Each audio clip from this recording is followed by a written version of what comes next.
अस्सलाम वालेकुम दोस्तों। काफ़ी दिनों से एक लंबा व्लॉग नहीं बनाया था, डिटेल व्लॉग नहीं बनाया था। सिर्फ इंतज़ार कर रहा था कि जो बिल अभी बन गया है, यूके गवर्नमेंट ने जो अभी बिल बनाया है स्पेशली ओवरसीज़ के लिए, वो जब तक उसको अच्छे तरीके से क्लियर ना हो जाए, वो पब्लिश ना हो जाए, तब तक मैं सोच रहा था कि व्लॉग ना ही बनाऊं। तो अब चूँकि वो बिल नया बन गया है और वो बिल अब जो है ना वो इम्प्लीमेंट होगा 25 जुलाई 2025 को। इट मीन्स के 20 दिन के बाद, 21 दिन के बाद वो इम्प्लीमेंट हो जाएगा ओवरऑल। तो उसमें जो मेन चीज़ थी ना, जो डिस्कस हुई थी, वो ये थी कि जो केयर वर्क के वीज़े थे ना, आया कि उनको कंटिन्यू रखना है या बंद कर देना है, या आप कर लें। स्किल वर्क वीज़े हैं, उनका थ्रेशोल्ड कितना होना चाहिए? पहले 37,500 था, तो अब कितना होगा? इसके अलावा केयर वर्क वीज़े मज़ीद कोई अप्लाई कर सकता है या नहीं कर सकता है? इसके बारे में जो है ना वो एक डिस्कशन हुई थी पार्लियामेंट के अंदर, ब्रिटिश पार्लियामेंट के अंदर। तो अब ये रूल बन चुका है। तो इस रूल्स में कौन कौन से अहम नुकात हैं, पॉइंट्स हैं, वो हम आज के व्लॉग में डिस्कस करेंगे। तो जो दोस्त हमारे चैनल पे नए हैं, उनसे रिक्वेस्ट है कि चैनल को सब्सक्राइब कर लें। बहुत शुक्रिया। तो अब चलते हैं, व्लॉग को स्टार्ट करते हैं। तो सबसे पहले बात करते हैं हम केयर वर्क के वीज़े की। जी, पहले जैसा कि आप सब दोस्त जानते भी हैं कि केयर वर्क के जो वीज़े थे, उनके ऊपर जो डिपेंडेंट्स थे ना, वो पहले ही ख़त्म कर दिए गए थे कि कोई भी अब डिपेंडेंट्स जो है ना वो अलाउ नहीं थे। 2024 में उन्होंने डिपेंडेंट्स जो थे ना वो बंद कर दिए थे। 2024 अप्रैल 2024 से पहले अगर किसी ने केयर वर्क का वीज़ा अप्लाई किया था और उसका वीज़ा आ गया था, तो उसके ऊपर जो डिपेंडेंट्स थे ना वो अलाउ थे। उसके बाद उन्होंने अप्रैल 2024 के बाद जिसने भी केयर वर्क का वीज़ा अप्लाई किया, उसके ऊपर डिपेंडेंट्स जो थे ना वो अलाउ नहीं थे। वो सिर्फ वही बंदा आया था यूके के अंदर जिसको वीज़ा इशू किया गया था। अब जाके जब जैसे ही 2025 स्टार्ट हुआ, तो दोबारा फिर पार्लियामेंट के अंदर बहस स्टार्ट हो गई कि यार ये जो 2019 में केयर के वीज़े स्टार्ट हुए थे, केयर वर्कर के, उसके बाद सीनियर केयर वर्कर के, एक्सिलरी नर्सिंग असिस्टेंट्स के, इनका क्या करना चाहिए? क्योंकि ये तो कोरोना की वजह से इशू हुए थे। तो अब बहुत ज़्यादा यहाँ पे सैचुरेशन हो चुकी है, बहुत ज़्यादा वर्कर्स केयर वीज़े के ऊपर आ गए हैं। तो अब हमें मज़ीद वे वर्कर्स नहीं चाहिए, तो इनको बंद करना चाहिए। दूसरी बात अहम थी कि ये थी कि जो यहाँ पे केयर वर्क के ऊपर लोग आए थे, उनमें से बाज़ ऐसे थे जो सक्सेसफुली जो है ना वो एग्ज़ाम वगैरह पास करके, या जो उनका क्राइटेरिया था उसके ऊपर पूरा उतर के वो लोग आए थे। बाज़ ऐसे भी थे जिन्होंने मुख्तलिफ एजेंसीज़ को, कंपनीज़ को पैसे दिए थे और वीज़े ख़रीदे थे, वो भी आ गए। अब यहाँ पे आके जैसे ही वो यहाँ पे पहुंचे, तो उन कंपनियों वालों ने कहा कि हमारे पास जॉब नहीं है, आप जाके वहाँ पे छुप के जॉब करें या आप कैश इन हैंड पे जॉब करें, हमारे पास जॉब नहीं है, आप पैसे कमाएं, पैसे कमा के आप हमें दें, हम बैंक स्टेटमेंट बना के, आपको पे स्लिप बना के हम आपको सेंड करेंगे। तो उसके बाद जो है ना वो आपकी जो है ना बैंक में आती रहेगी, तो फिर आप उसको जस्टिफाई कर सकेंगे जब आप ILR पे जाते हैं। तो यहाँ पे जब वो कैंडिडेट्स यहाँ पे एप्लीकेंट यहाँ पे यूके में आए थे, तो आगे से उनके पास जॉब थी नहीं, आगे से उनको जॉब्स मिल भी नहीं रही थी, क्योंकि जो वर्क वीज़े पे आता है उसको 20 आवर्स अलाउ होते हैं कि वो अपने वीज़े के अलावा जॉब कर सकते हैं। अब 20 आवर्स जब वो काम करते थे, तो ना उनका खर्चा पूरा होता था, ना उनके जो अखराजात थे, जो काउंसिल टैक्स हो गया, रेंट हो गया, उसके बाद बिजली के बिल हो गए, गैस का बिल, पानी का बिल, पेट्रोल, गाड़ी की इंश्योरेंस, ये सारे अखराजात जो थे ना वो बियर नहीं कर सकते थे, बहुत परेशान थे। तो बाद में कुछ कंपनीज सिर्फ 1-2 साल के अंदर रजिस्टर हुई थी हर बंदे से जिसको उन्होंने वीज़े दिए थे। किसी ने 1 करोड़ रुपया दिया था, उसको वीज़ा मिला था केयर वर्क का, किसी ने 1.5 करोड़ लिया था, जहाँ पर जिसका वो मतलब ये कि बनता था, उसने इतने पैसे दिए और केयर वर्क वीज़े के ऊपर आ गए यहाँ पे। अब यहाँ पे जॉब्स तो थी नहीं, ना उनका वीज़ा मतलब उस तरह का था कि कंपनी उनको जॉब देती, तो वो बेचारे ऐसे फिर रहे थे। तो उनमें से बहुत से दोस्तों ने, बहुत से लोगों ने जो है ना, जिनके पास केयर के वीज़े थे और जॉब्स नहीं थी, उन्होंने अपीलें की। तो जो कंपनी थी ना वो बैन हो गई।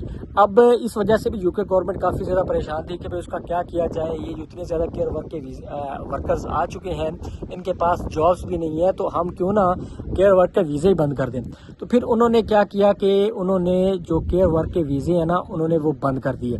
अब उन्होंने लास्ट डेडलाइन जो दी है, जैसा कि मैंने आपको बताया कि 25 जुलाई 2025 जो है ना, उन्होंने ये डेडलाइन दी है कि इसके बाद अगर कोई बंदा ओवरसीज़ किसी भी कंट्री से, चाहे वो एशिया से हो, चाहे वो अमेरिका से हो, चाहे वो मैं कहता हूँ अफ्रीका से हो, क्योंकि यहाँ पे केयर वर्क के ऊपर, केयर वर्क वीज़ा के ऊपर ज़्यादातर नाइजीरियंस आते थे, उसके बाद ज़्यादातर जो थे ना वो कीनियंस होते थे या जिम्बाब्वे से होते थे, और तीसरे या चौथे नंबर पे इंडियंस होते थे। बहुत ज़्यादा इंडियन यहाँ पे आए हैं केयर वर्क के वीज़े के ऊपर। अब क्या हुआ कि अब उन्होंने जो है ना वो केयर के वीज़े उन्होंने कह दिया कि हम बंद करने जा रहे हैं। उन्होंने जो डेडलाइन दी है वो 25 जुलाई 2025 की दी है। इसके बाद कोई बंदा भी किसी भी कंट्री से होगा उसको केयर वर्क वीज़ा नहीं मिलेगा।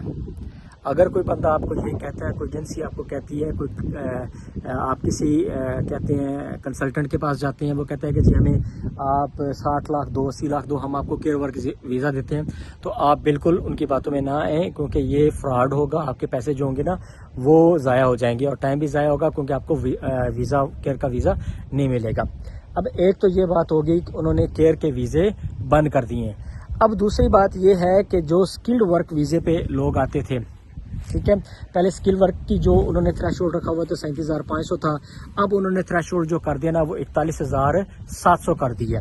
क्योंकि पहले वो कहते थे कि क्योंकि जो स्किल जॉब्स होती थी ना, डेफिनेटली उनकी जो मंथली पे होती थी ना वो 3,000 से लेकर 3,500 पाउंड तक होती थी। अब उन्होंने क्या है कि यार क्योंकि इनकी पे ज़्यादा होती है तो इनका थ्रेशोल्ड भी ज़्यादा होना चाहिए, तो उन्होंने इनका थ्रेशोल्ड बढ़ा दिया। दूसरी अहम बात यह है कि उन्होंने अब जो भी स्किल वर्क वीज़े जिसको मिलेगा वही बंदा सिर्फ आएगा, साथ में अपनी फैमिली, अपना स्पाउस या अपना डिपेंडेंट बच्चे वगैरह कुछ भी नहीं होगा उनको अलाउ कि वो साथ लेके आए। एक ये मामला जो बहुत ज़्यादा ख़तरनाक हो गया है, जो आप ये कर लें कि अब कोई बंदा भी स्किल वर्क वीज़ा भी यूके में नहीं आएगा। पहले होता था कि स्किल वर्क वीज़े पे आते थे, फैमिली भी जॉब करती थी, आपकी वाइफ भी जॉब करती थी, आप भी जॉब करते थे, आपका थ्रेशोल्ड लेवल 37,500 से क्रॉस कर जाता था, इजीली आप ILR 5 साल गुजार के ILR ले लेते थे। अब एक बंदा जब कमाएगा तो किसी भी सूरत में वो इतने पैसे नहीं कमा सकता और ना सेविंग कर सकता है कि उसका थ्रेशोल्ड जो 28,700 से ऊपर जाए, इसलिए ये भी एक बहुत बड़ा मसला हो गया। दूसरी अहम बात ये थी कि अब जो लोग यहाँ पे हैं, यूके के अंदर हैं यहाँ पे, चाहे वो अब तक आ चुके हैं और जब तक ये 25 जुलाई 2025 से पहले जो आ चुके होंगे, चाहे कोई 24 को ही आ गया, ठीक है, उसके ऊपर ये लॉ जो है ना वो लागू नहीं होगा। जो स्टूडेंट वीज़े पे आए हुए हैं, सपोज के आप ये कर लें कि कोई सितंबर इंटाक में आया हुआ है, कोई इस दफ़ा जनवरी इंटाक में आ चुका है, उनके ऊपर ये रूल्स लागू नहीं होगा। उसको केयर वर्क वीज़ा मिल सकता है, और उनको केयर वर्क वीज़ा कब तक मिल सकता है? उनको मिल सकता है 25 जुलाई 2028 तक। अब उनके पास टाइम है, जैसा कि मेरा जो वीज़ा है वो एंड होगा जाके 2027 के मिड में जाके एंड होगा, तो मेरे पास टाइम है कि मैं जॉब्स करूं, केयर सेक्टर में जॉब करूं, किसी केयर होम में जॉब करूं या किसी हॉस्पिटल में जॉब करूं और वहां पे एक्सपीरियंस लूं, और उसके बाद मैं उनसे रिक्वेस्ट करूं कि जी मुझे वर्क वीज़ा इशू किया जाए, तो वो फिर मुझे वर्क वीज़ा इशू करेंगे। क्योंकि मैं यहाँ पे ऑलरेडी यूके में आ चुका हूँ, मेरा स्टेटस जो है ना वो यहाँ पे यूके के अंदर है, तो मैं ओवरसीज़ में नहीं काउंट होता, इसलिए मेरे पास टाइम है। जो दोस्त यहाँ पे ऑलरेडी यूके के अंदर मौजूद हैं उनके पास अभी भी 2028 तक टाइम है, जुलाई 2028 तक उनके पास टाइम है कि अगर वो कहीं से अरेंज कर सकते हैं केयर का वर्क का वीज़ा या सीनियर केयर वर्कर का वीज़ा, या आप कर लें कि एक्सिलरी नर्सिंग असिस्टेंट का वीज़ा, तो उनके पास टाइम है, वो कर सकते हैं। लेकिन जो दोस्त आउट ऑफ यूके हैं वो अप्लाई नहीं कर सकते। इसके अलावा ये भी है कि जो दोस्त यहाँ पे केयर वर्क वीज़े के ऊपर हैं और उनका केयर वर्क का वीज़ा 2 साल का था सपोज, और वो 2025 के एंड में जो है ना वो ख़त्म हो रहा है, या 2026 के स्टार्ट में वो ख़त्म हो रहा है, उनके 2 साल कंप्लीट हो जाएंगे, तो उनको वो रिन्यू कर सकते हैं, वो अपना वीज़ा रिन्यू कर सकते हैं मज़ीद 3 साल के लिए, ताकि उनके 5 साल कंप्लीट हो और उनको ILR मिले। या जो दोस्त 3 साल के वर्क वीज़े के ऊपर हैं और उनका जो है ना वो तीसरा साल ख़त्म हो रहा है, सपोज के 2028 के जुलाई में ख़त्म हो रहा है तीसरा साल है, तो उनके पास भी चांस है कि वो अपना वीज़ा रिन्यू कर सकते हैं, क्योंकि उनको ऑलरेडी कॉज इशू हो चुका है। वो अगर उनका वीज़ा इवन के 2029 में भी एंड होगा ना, मैं एक बात कर रहा हूँ 3 साल का वीज़ा या 4 साल का वीज़ा उनके पास है, तो उनका 2000 सपोज कि मुझे वीज़ा मिल जाता है, अब मैं 2025 चल रहा है, मुझे अब वीज़ा मिलता है, 4 साल का वीज़ा मिलता है, मेरा जाके एंड होगा 2029 में, तो मैं एलिजिबल हूँगा फिर भी कि मैं अपने वीज़े को रिन्यू करवा सकूँ। ठीक है, मैं अपना वीज़ा रिन्यू करवा लूँगा। ठीक है, और फिर 1 साल मजीद काम करके ILR पे चला जाऊँगा। इसलिए आप जो है ना अपना वीज़ा रिन्यू करवा सकते हैं। कोशिश करें कि जो दोस्त भी वीज़ा लेना चाहे उनसे रिक्वेस्ट करें कि मुझे 5 साल का ही वीज़ा दें, 3 साल या 2 साल का पहले इनिशियल वीज़ा ना दें, मुझे 5 साल का दें, ताकि ये टेंशन खत्म हो जाए। हो सकता है कि 2 साल के बाद आपको कंपनी कहे कि जी हम मजीद आपको नहीं रख सकते, आपके पास 48 दिन है, आप अपना वीज़ा किसी और कैटेगरी में स्विच ऑन करवाएं, या कोई और केयर होम तलाश करें, या एक्सिलरी नर्सिंग असिस्टेंट के तौर पर किसी हॉस्पिटल में जॉब करें, उनको कहें कि मुझे स्पॉन्सर करें, अपना वीज़ा स्विच करवाएं। हमारे पास है नहीं है, मतलब ये कि अपॉर्चुनिटी मजीद नहीं है, हम आपको मजीद अफोर्ड नहीं कर सकते। तो कोशिश करें कि इस टेंशन से बचने के लिए आप 5 साल का वीज़ा ही इशू करवाएं, स्पॉन्सर 5 साल के लिए ही लें।